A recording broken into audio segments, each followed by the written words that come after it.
아내가 음식을 해주고 나서 저에게 자주 이렇게 물어봅니다. 그거 어때? 라고 물어보면 저는 항상 이렇게 대답합니다. 괜찮아. 그럼 아내가 다시 물어봐요. 그럼 괜찮다는 게 뭐야? 맛있다는 거야? 아니면 맛이 없다는 거야? 라고 물어봅니다. 그럼 저는 다시 한번 이렇게 대답합니다. 아니, 그냥 괜찮다고 라고 말해요. 저는 정말 괜찮아서 괜찮다고 말했는데 그래도 제가 잘못한 거겠죠. 그런데 문제는 다음에 또 똑같이 물어봐도 저는 또 똑같이 대답합니다. 괜찮아 라고 말을 해요. 제가 왜 그렇게 대답하는지, 왜 그렇게 습관이 들었는지는 모르겠어요. 고쳐야겠다고 생각을 합니다. 여러분들도 저와 비슷한 말을 자주 사용할 거라고 생각이 됩니다. 우리는 대화할 때 괜찮다라는 말을 자동적으로 할 때가 있어요. 괜찮아요. 문제 없어요. 뭐 이 정도는 다들 버티잖아요. 이 말들은 대화처럼 보이지만 그 말을 끊는 방식이 됩니다. 사실은 대화를 멈추는 것과 같다라는 거죠. 더 묻지 말라라는 신호가 있는 것 같아요. 지금 내 이야기는 여기까지라는 보이지 않는 경계선이 거기에 만들어지는 거죠. 우리는 언제부터인가 힘들다고 말하기보다는 괜찮다라고 말할 때가 더 많습니다. 더 익숙해져 있어요. 왜냐하면 괜찮다고 말하면 더 설명할 필요가 없는 거예요. 그리고 내가 약해 보이지 않기 때문에 그렇게 말을 합니다. 우리가 신앙생활 할 때도 그렇죠. 기도는 계속하고 있는데 내 신앙의 중심이, 내 마음이 계속해서 흔들릴 때가 있어요. 예배는 드리지만 마음의 기쁨과 감사와 감격이 처음처럼 회복되어 있지 않은 때가 많이 있습니다. 그럴 때 우리는 스스로에게 이렇게 말할 때가 있어요. 괜찮아. 시간이 지나면 다 좋아질 거야 라고 나 스스로에게 그렇게 말할 때가 있어요. 그렇게 그냥 덮어둘 때가 있습니다. 모른 척 지나치려고 합니다. 그런데 여러분, 성경을 잘 보면 사람이 괜찮지 않은 상태로 서둘러 그 모든 것들을 덮어두지 않습니다. 성경에 나오는 인물도 마찬가지고요. 성경에서 말씀하는 것을 보면 그렇게 그냥 그것을 덮어두지 않습니다. 오늘 우리가 읽은 본문은 인생이 잘 풀릴 때 일어났던 이야기가 아닙니다. 문제가 해결된 장면도 아닌 거예요. 도망칠 수도 없고 피할 수도 없고 혼자 남은 한 사람, 외롭고 힘든 밤을 지나가는 한 사람에 대한 이야기인 거예요. 야곱이죠. 야곱은 지금 앞으로 가도 길이 없어요. 뒤로 돌아갈 수도 없습니다. 그 자리에 멈춰 있는 거예요. 하나님의 약속은 분명히 있었습니다. 그렇죠? 야곱은 그 약속을 받았지만 밤은 여전히 깊고 너무나 고통스러웠어요. 신앙이 있어요. 신앙이 있어도 현실적으로 나의 몸과 마음으로 통과해야 할 그 밤은 여전히 현실 가운데 남아 있었다라는 거죠. 여러분, 성경을 잘 보면 성경에서도 이 밤을 그냥 건너뛰지 않습니다. 괜찮아질 거야 라고 말하면서 야곱을 그 다음 장면으로 급하게 이끌어가지 않아요. 오히려 성경은 야곱을 밤 한가운데 그렇게 세워둡니다. 그리고 바로 그 자리에서 오늘 말씀의 이야기가 시작이 되고 있어요. 오늘 말씀에서 우리에게 증명해 주는 것이 있습니다. 그것은 절뚝거려도 해가 뜬다라는 사실을 우리에게 보여주고 있어요. 여러분, 이 말은 지금 당장 괜찮아진다는 뜻이 아닙니다. 오늘 밤이 쉽게 끝난다는 말도 아닌 거예요. 다만 이것은 분명합니다. 절뚝거릴 수는 있지만 밤이 영원히 계속되지 않는다는 것을 보여주고 있어요. 그리고 해는 우리의 상태와 상관없이 날마다 떠오른다라는 것을 알려주고 있습니다. 그럼 오늘 말씀을 통해서 우리는 내가 괜찮지 않은 상태로도 하나님 앞에 설 수 있다라는 것을 우리는 봐야 하는 거예요. 그 자리에 하나님이 이미 와 계셨습니다. 함께 하십니다. 오늘 성경은 괜찮아진 상태의 야곱을 보여주는 것이 아니라 괜찮지 않은 상태로 계속해서 나아가고 있는 야곱을 우리에게 보여주고 있어요. 24절 한번 보세요. 야곱은 홀로 남았더니 어떤 사람이 나타나 야곱을 붙잡고 날이 새도록 씨름을 하였다. 날이 새도록이라는 표현이 눈에 들어옵니다. 원문의 표현으로는 새벽이 올라올 때까지라는 그러한 의미로 사용되어 있어요. 즉, 이 씨름은 잠깐 짧게 끝나는 그 충돌을 이야기하지 않아요. 한순간 짧게 기도하는 것을 이야기하지 않습니다. 밤 전체를 통과하는 아주 길고 긴 씨름이었어요. 이건 해결의 장면이 아니라 그저 버티고 있는 그 장면을 우리에게 보여줍니다. 이 장면에서 우리가 가장 먼저 봐야 할 것은 하나님이 무엇을 하셨는가라는 것을 보는 것이 아니에요. 우리는 성경을 읽을 때마다 하나님이 어떻게 하셨지? 하나님이 무엇을 하실까라는 것을 찾아보는데, 오늘 본문에서 보면 하나님이 무엇을 하셨는가가 아니라 하나님이 무엇을 하시지 않았는가를 우리는 볼 수 있어야 합니다. 하나님은 야곱에게 설명하지 않으셨어요. 왜 이런 밤이 필요한지 말하지 않으십니다. 이 밤이 언제 끝날지도 알려주지 않으세요. 하나님이 야곱을 앉혀놓고 괜찮아질 거야 라고 그에게 말하지 않으십니다. 대신에 그저 야곱을 하나님께서 붙잡고 계세요. 씨름했다라는 것은 붙잡았다라는 거잖아요. 여러분, 우리는 설명을 원합니다. 그런데 하나님은 우리에게 하나하나 자세히 설명하지 않으십니다. 우리의 삶을 봐도 그렇잖아요. 우리의 동행하는 자리로 하나님께서 들어오세요. 설명하시는 대신에 우리와 함께 하시는 하나님으로 오신다라는 거예요. 우리도 솔직히 말하면 하나님이 다 설명해 주시고 다 알려주시기를 원하잖아요. 솔직히 그렇습니다. 하나님, 이유만 좀 알면 버틸 수 있겠습니다. 끝이 어떻게 되는지만 알면 참을 수 있겠습니다. 왜 이러한 일이 필요한지 하나님께서 설명해 주시면 견디겠습니다. 라고 생각할 때가 참 많이 있어요. 그런데 이 야곱의 밤에는 그러한 설명이 하나도 있지 않아요. 하나님은 야곱을 이해시키려고 하지 않으십니다. 납득시키려고도 하지 않으세요. 왜냐하면 지금 야곱에게 진정으로 필요한 것은 이해가 아니라 혼자가 아니라는 그 사실을 깨닫고 느끼는 그 감각이 필요했던 거예요. 이건 머리의 문제가 아니라 현실적인 문제였습니다. 논리의 문제가 아니라 버텨야 하는 현실적인 어두움의 밤, 나를 둘러싸고 있는 상황이었어요. 그리고 성경에서 야곱의 장면을 설명할 때 그가 대화했다라고 말하지 않지요. 기도했다라고도 말하지 않아요. 여기에서 보면 씨름을 했다라고 기록합니다. 이 말은 말이 오고 가는 그러한 다정한 상황을 말하고 있지 않아요. 몸과 몸이 부딪히는 그러한 장면입니다.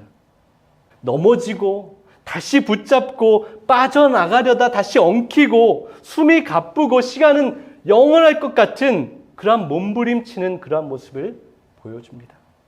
이것이 바로 야곱의 밤이었어요. 하나님께서 같이 야곱과 뒹굴고 같이 먼지를 뒤집어 쓰고 같이 밤을 지나셨어요. 이 장면은 시편 23편의 함께하심이라는 그 말을 가장 거칠고 현실적인 방법으로 설명해 주고 있는 장면입니다. 시편 23편 4절을 보세요. 내가 사망의 음침한 골짜기를 다닐지라도 해를 두려워하지 않을 것은 주께서 나와 함께 하심이라. 그래서 함께 하심은 그저 말로 하는 위로가 아니라 떼어낼 수 없는 밀접한 관계 가운데서 경험하게 되는 은혜인 거예요. 그저 단순히 아름다운 표현이 아니라 몸과 몸이 부딪히면서 서로 뒤엉키면서 지탱하는 그 모양을, 그 모습을 우리에게 보여주고 있습니다. 하나님께서 우리에게, 야곱에게 그렇게 하시는 거예요. 여기서 가장 현실적인 질문이 생깁니다. 왜 하나님은 이 밤을 빨리 끝내지 않으셨을까라는 그러한 질문이 생기죠. 하나님이 능력이 없어서 그러셨을까요? 그렇지 않습니다. 하나님은 한순간에 야곱을 제압하실 수도 있었어요. 그런데 그렇게 하지 않으세요. 왜냐하면 하나님이 원하시는 것은 단순히 야곱이 하나님 저 졌습니다 항복하는 그 항복의 선언이 아니라 야곱의 가장 깊은 곳에 숨겨져 있는 그러한 것이 드러나게 하시는 것을 하나님께서 원하세요. 야곱의 가장 솔직한 모습이 드러나는 것을 기다리셨습니다. 여러분, 야곱은 잘 아시잖아요. 평생 버텨오면서 살아왔던 사람이었습니다. 형보다 항상 먼저 앞서 나가야 했고 삼촌보다 더 계산해야 했고 늘 괜찮은 사람처럼 살아야 했던 사람이었어요. 그의 인생도 참으로 어떻게 보면 참 고달프고 아팠던, 인간적인 차원에서 보면 그런 연민이 생길 정도로 힘들었던 삶이었어요. 그렇게 살아왔어요. 하나님께서 이 야곱의 삶을 보시면서 야곱이 이제는 더 이상 괜찮다라는 말로 자신을 포장하고 감추지 못하게 솔직하게 모든 것이 드러나게 하시는 자리였어요. 이것은 히브리서가 말하는 신앙의 핵심과도 연결되어 있습니다. 히브리서 4장 16절을 보세요. 우리가 은혜의 보좌 앞에 담대히 나아갈 것은 때를 따라 돕는 은혜를 얻기 위함이라. 그럼 여기 담대함이 나오죠. 담대함은 우리는 강해졌다라고 생각할 수 있어요. 강함이라고 생각할 수 있는데 여기서 말하는 담대함은 이제 그 어떠한 것도 숨기지 않겠다는 진실함입니다. 강한 것이 아니라 솔직함이고 진실함인 거예요. 그래서 우리는 하나님 앞에 솔직하게 내 있는 모습 그대로 서도 된다라는 선포였던 거예요. 여러분, 우리의 밤도 그렇습니다. 어떤 밤에는 설명이 필요 없어요. 정답도 필요하지 않습니다. 그저 지금 내가 혼자인가 아닌가라는 그러한 질문 앞에 우리는 서게 됩니다. 그것이 가장 중요한 질문이에요. 바울도 그랬습니다. 디모데후서 4장 17절을 보세요. 주께서 내 곁에 서서 나에게 힘을 주셨다. 참 은혜가 되는 표현이 여기도 기록되고 있죠. 바울은 자신의 상황이 해결됐다라고 말하고 있지 않아요. 문제가 사라졌다고 말하지 않습니다. 다만 주님께서 내 곁에 서 계셨다라고 그는 고백하고 있어요. 여러분, 야곱의 밤도 우리의 밤도 그렇습니다. 하나님은 우리를 빨리 설득시키려고 하지 않으십니다. 괜찮아질 거야 라고 하면서 그냥 그 상황을 빨리 지나가시지 않으세요. 대신에 우리와 같이 그 밤을 함께 보내십니다. 여러분, 하나님이 우리와 함께 하신다는 것은 이 밤을 단지 그냥 견딘다는 그런 의미가 아닙니다. 하나님께서 함께 하신다는 것은 우리가 의지하던 방식대로, 우리가 생각하고 우리에게 습관화되었던 방식대로만 살아가지 않게 하시는 하나님의 행동과 하나님의 은혜가 나타난다라는 거예요. 우리의 의지의 중심을 하나님께서 옮겨 놓으십니다. 그래서 25절을 보세요. 야곱의 허벅지 관절을 쳤다라고 기록하고 있죠. 환도뼈라고 하기도 하고 다른 번역에 보면 엉덩이뼈라고 기록하고 있어요. 우리가 이 장면을 그냥 딱 봤을 때 오해할 수가 있어요. 하나님이 야곱을 벌하신 것처럼 느껴집니다. 야곱이 너무 집요해서 하나님이 화가 나셔서 그를 치신 것처럼 생각이 될 때가 있어요. 그러나 이 장면은 하나님께서 그에게 벌을 내리신 것이 아닙니다. 그를 파괴하신 것도 아닙니다. 여기서 치다라고 표현한 말은 원문의 표현으로 더 깊이 들어가 보면 단순히 세게 때린다라는 그러한 의미가 아닌 거예요.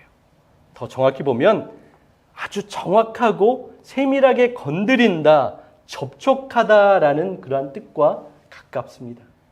그러니까 하나님께서 야곱을 쓰러뜨리고 망치기 위해서 치신 것이 아니라 야곱의 중심을 아주 정확하고 정밀하게 터치하신 거예요. 만지신 겁니다.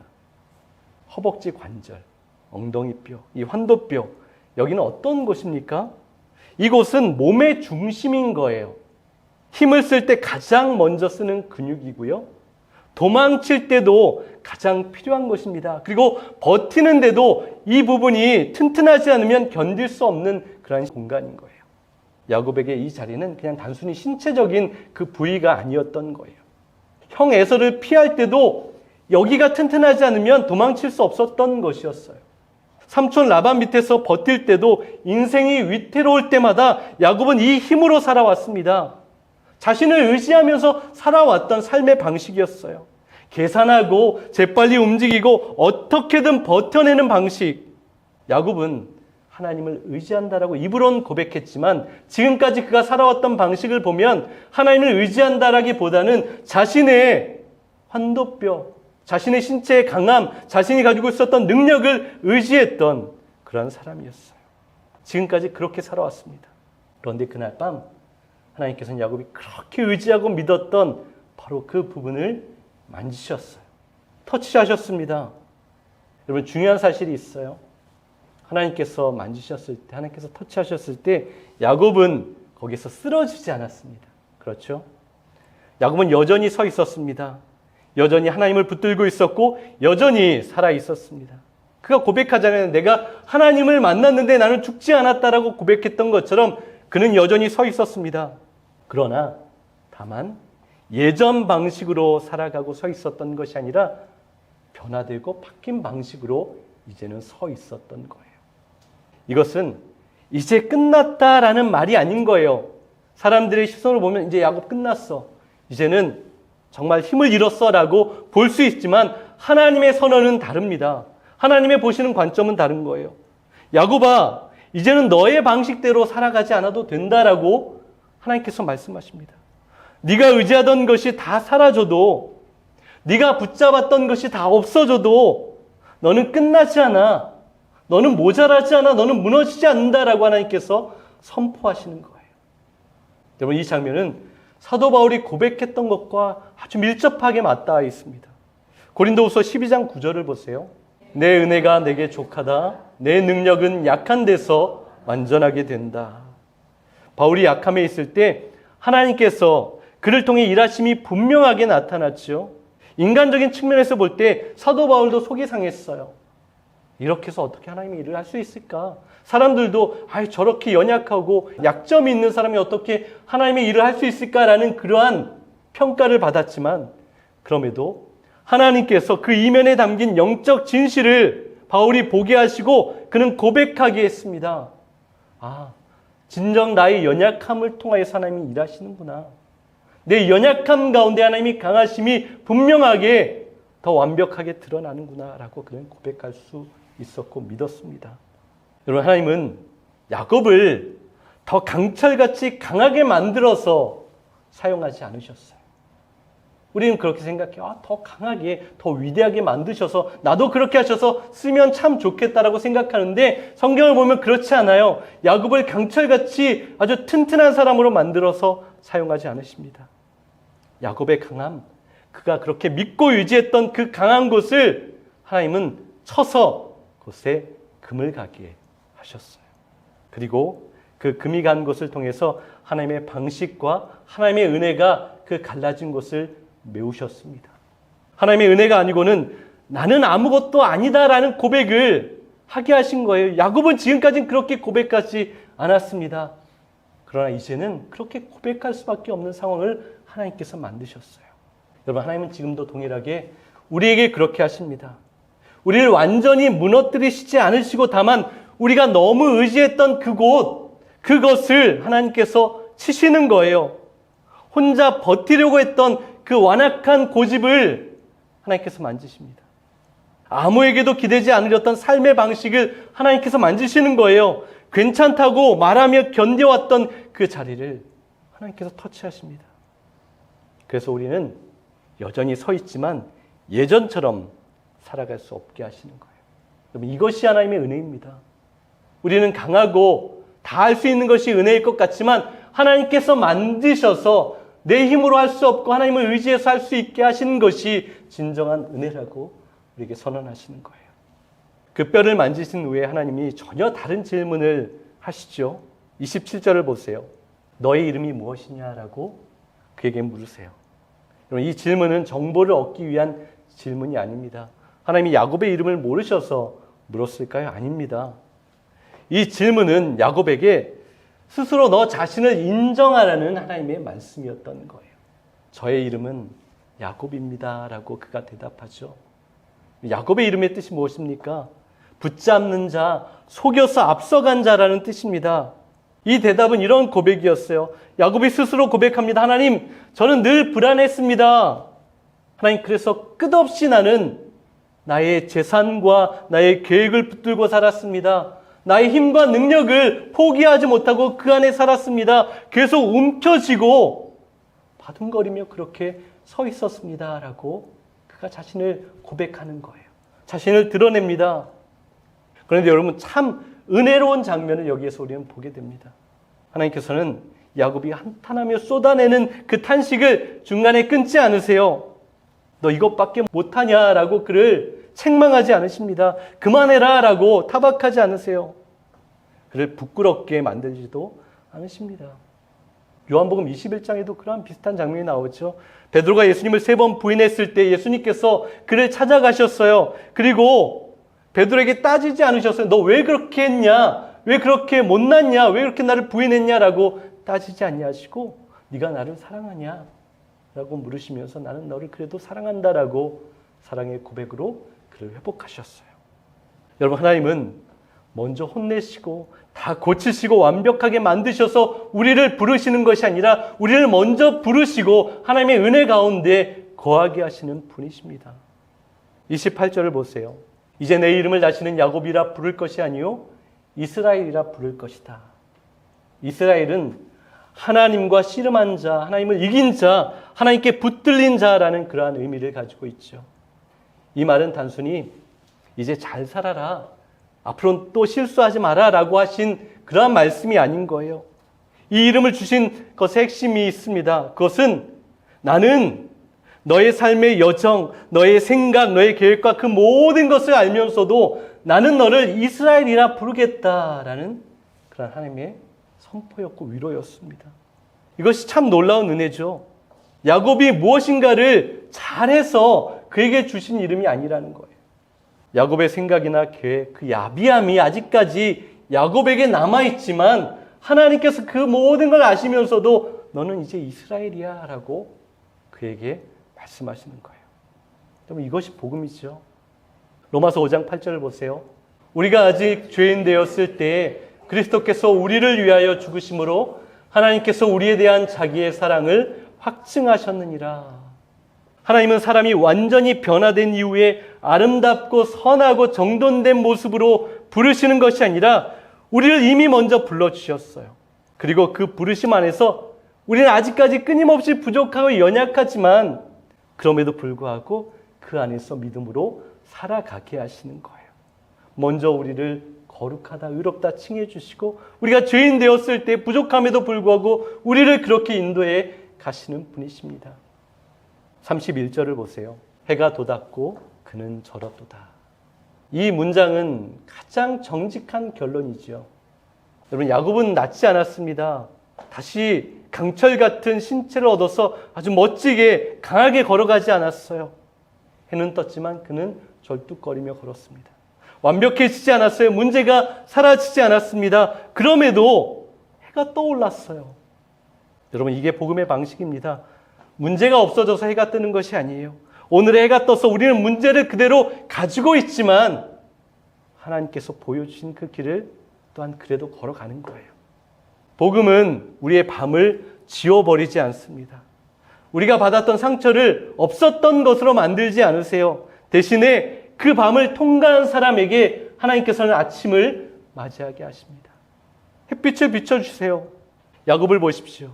야곱의 인생에서 문제가 다 해결된 뒤에 해가 뜬 것이 아닙니다. 그는 아직도 형 에서를 만나야 합니다. 관계가 회복되지 않았어요. 긴장 속에 있습니다. 그런데도 하나님의 해는 떠오르고 있어요. 이것이 하나님의 은혜에 쌓이는 거예요. 여러분, 야곱의 절뚝거림은 우리가 볼 때 참 안 됐다라고 생각할 수 있는데 여러분, 그것이 아니에요. 야곱의 절뚝거림은 저주의 흔적이 아닙니다. 실패의 흔적이 아니었어요. 그것은 그가 하나님을 만났다는 가장 확실한 증거가 되었습니다. 하나님과 부둥켜하며 함께 씨름하며 함께 했다라는 그 증표를 완전히 정확하게 보여주는 장면이었어요. 자신에게도 그랬고요.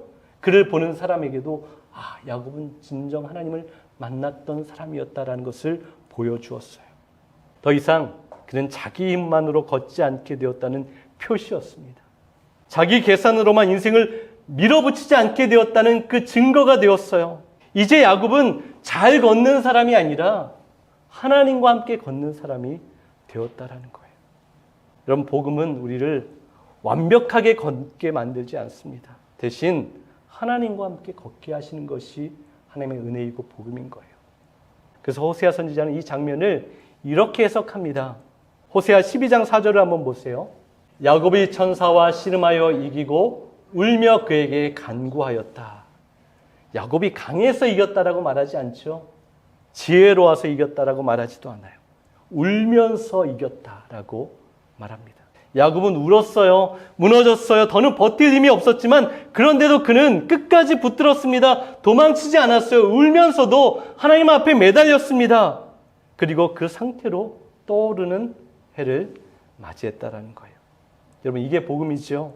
강해져서 아침을 맞는 것이 아니라 붙잡은 채로 아침을 맞이하는 거예요. 괜찮은 채로 하나님 앞에 서는 것이 아니라 괜찮지 않은 채로도 하나님 앞에 설 수 있다라는 거예요.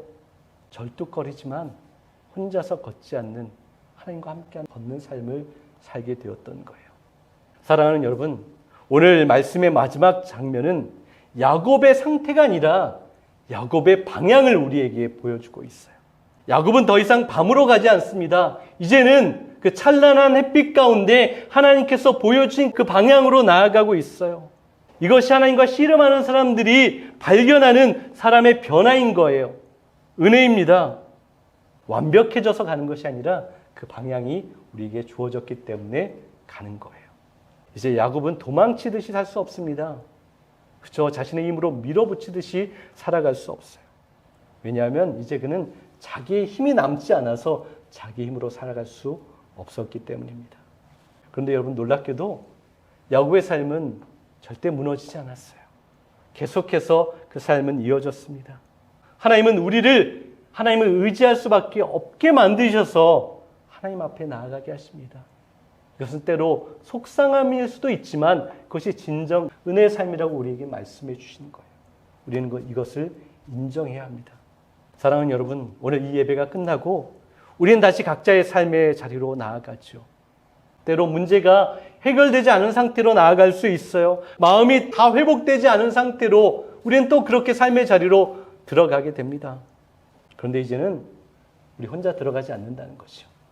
하나님이 함께 그곳으로 가십니다. 우리는 하나님을 의지해서 절뚝거릴지라도 그렇게 나아가는 거예요. 이제 혼자 해결하지 않아도 됩니다. 하나님께서 우리와 함께 하십니다. 그것이면 충분한 것이죠. 하나님이 함께 하시면 우리의 걸음이 비록 절뚝거릴지라도 멈추지 않습니다. 한 주간 하나님만 의지하며 진리와 믿음의 방향으로 계속 한 걸음씩 나아갈 수 있는 저와 여러분이 될 수 있기를 간절히 소망합니다.